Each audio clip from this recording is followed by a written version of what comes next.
আলো ঝলমলে এই স্টেডিয়ামটা ক্রিকেট ফুটবলের মতো কোনো ফিজিক্যাল গেমের নয়, এটি সাজানো হয়েছে ই স্পোর্টস বিশ্বকাপের জন্য। উপস্থিত দর্শকদেরও বড় একটা অংশ ছিল বাংলাদেশি, কারণ প্রথমবারের মতো ই স্পোর্টসের এই বিশ্ব আসরের ফ্রি ফায়ার ইভেন্টে অংশ নিয়েছিল লাল সবুজের প্রতিনিধিরা। 2 দিনের নকআউট স্টেজ শেষে খালি হাতেই ফিরতে হয়েছে বাংলাদেশকে। 70 পয়েন্ট নিয়ে পরের রাউন্ডে যাওয়ার সুযোগ থাকলেও 59 পয়েন্টেই থেমে গেছে টিম আরএইচকে। দ্বিতীয় রাউন্ডে যেতে না পারলেও বিশ্বমঞ্চে অংশগ্রহণ করাতেই খুশি ই স্পোর্টসের সংগঠকরা।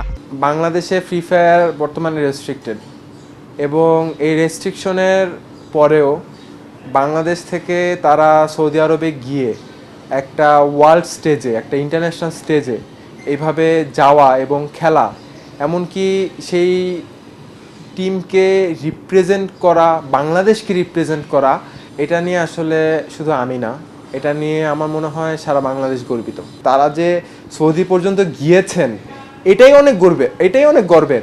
আমরা এর চেয়ে বেশি কিছু চাই না।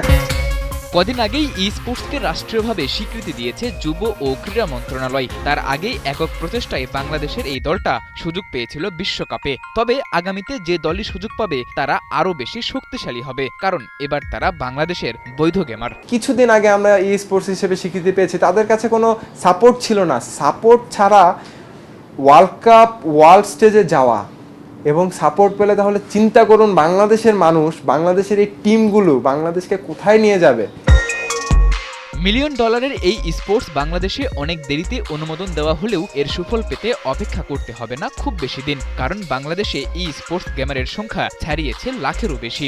বাংলাদেশে যদি এই সেক্টরটাকে গুরুত্ব দেওয়া হয় এবং যথাযথ ইম্পর্টেন্স দেওয়া হয়, তাহলে বাংলাদেশের এক একজন প্লেয়ারও কোটি টাকার উপরে ইনকাম করা এটা আসলে অসম্ভব কোনো কিছু না।